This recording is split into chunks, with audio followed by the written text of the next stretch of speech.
Have you ever wondered about the ultimate act of faith? The moment someone is willing to die for what they believe? We call this martyrdom, and it's often hailed as the highest form of devotion. But what if this final sacrifice, this holy death, is not what it seems? What if, in the most extreme test of faith, we could be tricked into worshipping the very power that keeps us trapped? Today, we're diving deep into a radical perspective that challenges everything we thought we knew about martyrdom, viewing it as a potential deception orchestrated by a false god.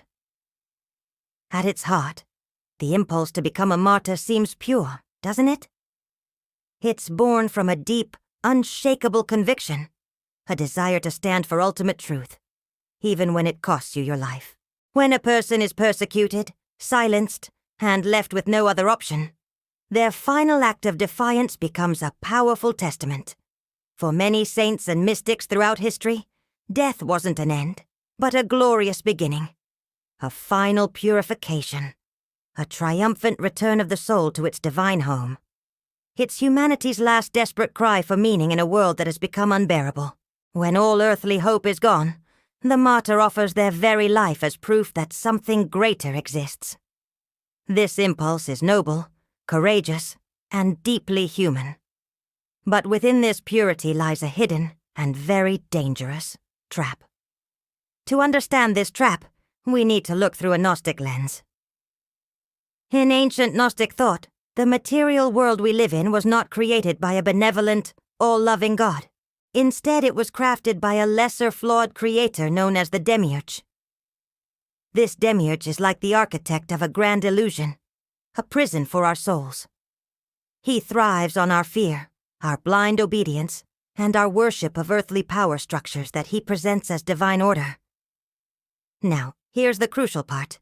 The Demiurge feeds on suffering, especially when that suffering is disguised as holiness. Think about it.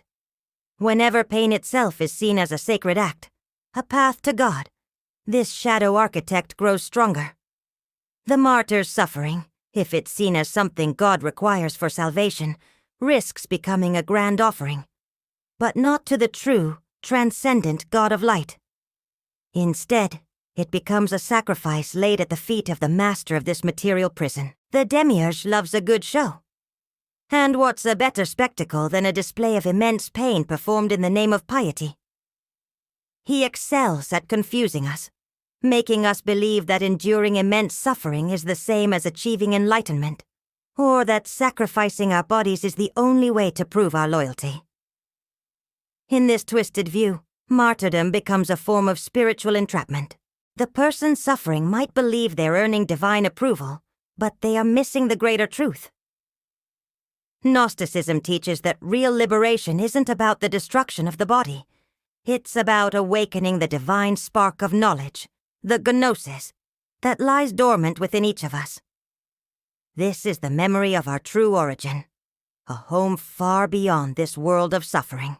When we focus only on the sacrifice, we risk becoming actors in the Demiurge's drama, instead of breaking free from the stage altogether. This brings us to the great deception of the holy death. Imagine a soul pushed to the absolute limit by persecution. They see only two paths: give up their beliefs or die for them. At this crucial moment, they are standing on the edge of a razor blade. A true martyr, in the Gnostic sense, would be someone who dies with an inner knowledge, a gnosis, of the divine reality that exists beyond their physical form. Their death is not the source of their salvation, but a consequence of their awakened state. But when death is embraced as the proof of faith, when suffering is seen as a currency to buy your way into heaven, it becomes a tragic act of worship at the Demiurge's counterfeit altar. This is the illusion the false god adores. He takes this offering of pain and rewards it with all the things that matter in his material world: posthumous glory, earthly sainthood, and stories that inspire others to follow the same path of sacrifice. This keeps the cycle of suffering and ignorance turning. The true God, the infinite, unknowable source beyond all creation, has no need for our blood or our pain. He doesn't demand sacrifice.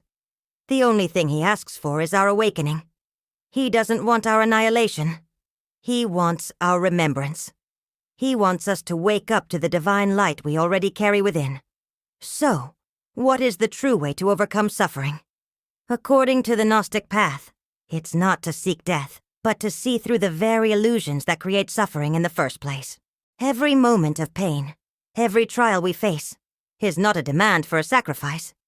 It's a wake-up call. It's a beckoning toward gnosis, toward deeper self-knowledge. An awakened individual understands that while pain is very real in this material world, it's ultimately a veil. It's a shadow that obscures the divine peace that is our true nature.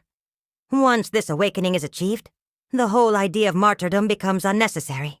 The soul no longer feels the need to prove its loyalty through torment or to escape this world through a violent end.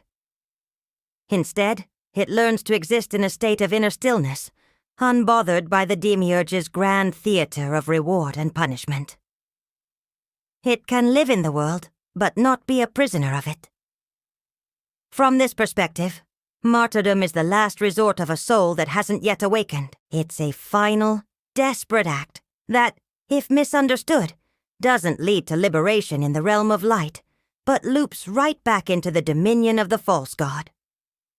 The ultimate goal, then, is not to become a martyr for the truth, but to become the truth. It's to transform from a victim of the world into its revealer. Through gnosis, we can finally see the Demiurge not as a god to be appeased, but as the shadow he is. And in seeing that shadow, we can rise above both suffering and sacrifice, and reclaim our place in the eternal, boundless realm of light. Thank you so much for joining me on this deep dive into a very different way of looking at faith and sacrifice. If this sparked some new ideas for you, I'd love to hear your thoughts in the comments below. And if you enjoyed this journey, please hit that like button and subscribe for more content that challenges the way we see the world. Until next time, stay curious and keep questioning.